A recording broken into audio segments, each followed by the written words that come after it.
မင်္ဂလာပါစာပေလျှို့ channel နေပြန်လဲကြိုဆိုလိုက်ပါတယ်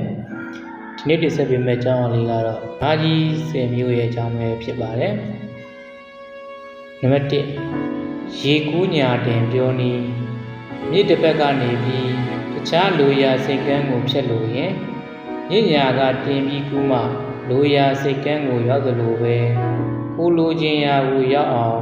ထက်ကတင်ကူးပြီးပြောဆိုခြင်းမျိုးကိုဆိုလိုပါတယ်နံပါတ်2ကောက်ပင်ရိပ်လေးပြောနည်းစပားရိပ်တဲ့အခါမှာကောက်ပင်ကိုလက်တစ်ဖက်နဲ့စုပ်သိမ်းပြီးတော့ဒဇင်နဲ့အရင်ကနေဖြက်ရိပ်ယူသလိုတစ်ဖက်လူရဲ့စကားကိုသိမ်းကြုံဖမ်းယူပြီးမှအရင်ကဖြက်ပြီးပိုင်အောင်ပြောဆိုခြင်းမျိုးကိုဆိုလိုပါတယ်ရေစီးပေါင်ဆန်ပြောနည်းဖောင်တစ်ခုဟာအညာကိုဆန်တဲ့အခါမှာလိုရာဆန္ဒရှိသမျှကိုတင်ယူပြီးဖြည်းချင်းသာယာဆန်လို့ရှိရင်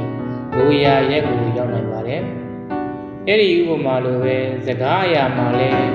ဥပမာဥပမေယတွေနဲ့ဖြည်းချင်းသာယာစွာလိုရာရောက်အောင်ပြောဆိုခြင်းမျိုးကိုဆိုလိုပါတယ်။နံပါတ်4အိုးတန်ဆန်ကပ်ပြောနည်း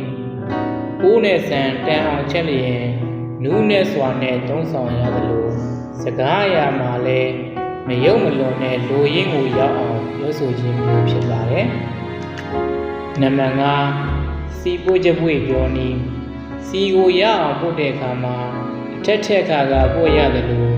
အလိုရှိတဲ့စကားကိုအထက်ထက်ခါကပြောခြင်းမျိုးကိုဆိုလိုပါတယ်။နံပါတ်6စင်ဝေးရန်ရှောင်ပြောနည်း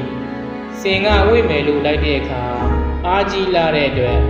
ရက်ခံနေရင်ဘေးရန်တွေရောက်နိုင်တဲ့အတွက်လွတ်ရလော်ကြောင်းတိတ်ဆောင်လို့ရှိရင်ချမ်းသာတယ်လို့ပဲစကားအရာမှာလည်းမိမိအဖို့ဘေးရန်အန္တရာယ်ဖြစ်စေမဲ့စကားကိုရှောင်လွှဲပြောဆိုခြင်းမျိုးဖြစ်တယ်။ချို့သူတွေကတော့စင်ဝေးရန်ရှောင်ပြောနည်းဆိုတာကိုဘယ်လိုအဓိပ္ပာယ်ဖွင့်ဆိုလဲဆိုတော့စင်တို့ရဲ့တဘာဝဟာပွေ့လိုပေမဲ့တကယ်လို့ရန်များမဲ့လက္ခဏာရှိရင်ရှောင်နေတဲ့သဘောရှိတယ်။အဲ့ဒီလိုပါပဲစကားပြောရမှာတကယ်လို့ကိုယ့်ဘက်ဘေးရန်တွေဖြစ်စေနိုင်တဲ့ပြောမျိုးဖြစ်နေမယ်ဆိုရင်မပြောဘဲတခြားအပြစ်ကင်းတဲ့စကားကိုပြောရတာမျိုးကိုဆိုလိုပါတယ်။နံပါတ်9တောင်သူရာခုတ်ပြောနည်းတောင်သူတွေဟာရာခုတ်တဲ့အခါမှာခြုံငယ်တွေတစ်ပင်တွေကိုဥစွာခုတ်ထွင်ရှင်းလင်းပြီးမှတစ်ပင်ကြီးတွေကိုခုတ်ခဲ့တယ်။ဒီနည်းလူစကားအရာမှာဥစွာစကားငယ်တွေကိုပြောပြီးတဲ့နောက်မှာစကားကြီးတွေကိုပြပြောခြင်းအပြင်အနံ့ယူတဲ့နည်းမျိုးကိုဆိုလိုပါတယ်